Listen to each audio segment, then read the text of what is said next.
They're remaking 1984's Toxic Avenger. The original film was, of course, put out by Troma and directed by Lloyd Kaufman, who, interesting fact, mentored James Gunn. There had been rumors about this reimagining, this development, going back to 2013, when none other than Arnold Schwarzenegger. Obviously, that didn't happen. Now, as crazy as it seems, there's another rumor I cannot confirm that John Travolta was also up to star in a remake of this in some form or another. From a director's standpoint, Steve Pink, the guy who made Hot Tub Time Machine, was also in the running to direct this, but it didn't pan out either.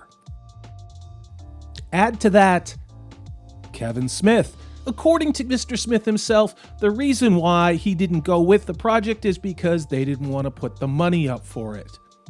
Now think about that.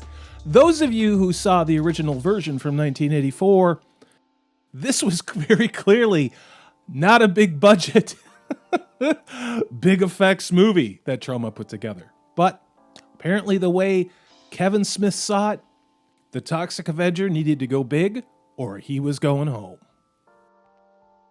So now that we nerd deep dived into the past of people trying to get the Toxic Avenger remade, where does that leave us in 2021? Well, let's start with casting. The main protagonist, Toxie, the Toxic Avenger, will be played by Peter Dinklage. I like him. I think he's a great actor. You obviously know him from the Marvel Cinematic Universe, and he was also on some show on HBO that people liked for a while, but then turned into a huge steaming pile of garbage. His adversary will be played by none other than Footloose's, sorry, whenever I look at him, it's just Footloose, man, Kevin Bacon. Now, in the original movie, going back to 1984, it's about a high school kid who gets dropped into a vat of toxic waste by a corrupt chemical company, and he survives with a major side effect. Upon contact with any toxic substance, he transforms into a monster with superhuman strength. So no, this is not Shakespeare, but it was great for its time. Now, the original 1984 release spawned a couple sequels, as well as a musical, and of course it was also created into a comic book by Marvel. Now, we don't have details about any potential love interest, or how they're going to incorporate the elements of, say, very 80s specific archetypes that did exist at that time, but seem really out of place current year. I can think of some archetypes that we all see on Twitter that I would love to see represented in this movie, but we're not going to get it. Come on. So who did we end up at the head of this development? The director of this is Macon Blair, who actually released 2 movies in 2020, I Care a Lot and The Hunt.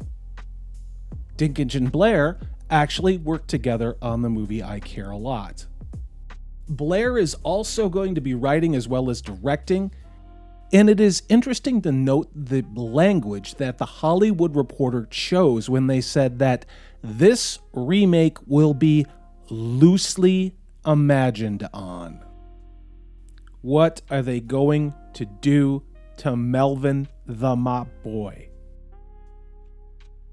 Now, I don't want to crap on this before they've even started shooting in Bulgaria, but I've seen enough things in the last 5 years that were loosely based on the original source material, and they didn't work out so well. Still, I am interested in this movie. I remember sneaking in to see it when I was 14 years old, along with my 12-year-old brother, and that was crazy. It was a crazy movie.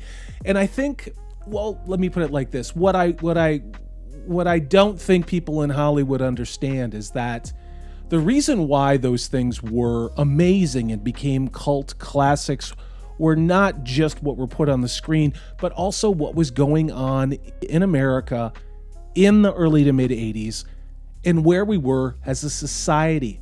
Also, let's put the Toxic Avenger in context with what was popular and just released in the movie theaters in 1984.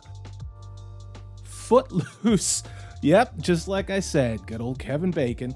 Splash, Police Academy, that's the first one. Indiana Jones and the Temple of Doom. Star Trek III, The Search for Spock came out. You're getting where I'm going here, right? In addition, Ghostbusters. Oh, but wait, we're not done. Purple Rain. In one of my favorite movies of all time, Red Dawn. And let's just wrap it up with The Terminator. That's right, the first one, and in my opinion, the best one. That was the box office in 1984. Looking at it from a 2021 perspective, it kind of makes your head spin, doesn't it? Could you imagine having a 5-year span where we got movies of that quality? They did it in 1 year back then. It was a very different time, culturally, technologically, and politically. Let's circle back to that box office. None of those movies were reimaginings, remakes, not one. With the exception of Indiana Jones and the Temple of Doom, and of course Star Trek III, all of those movies were original. They created new characters and new stories.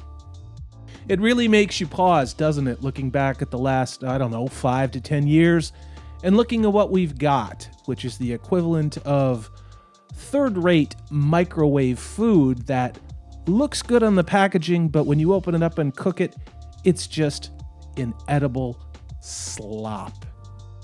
I'm not going to go through the long list of 80s properties that Hollywood has managed to completely devalue and deconstruct, but it is lengthy. And now they've come for the Toxic Avenger. Almost 4 decades later, what are they going to do? And what current year messaging are they going to insert? As always, I am Corey B, and this is Salty Salish Sea.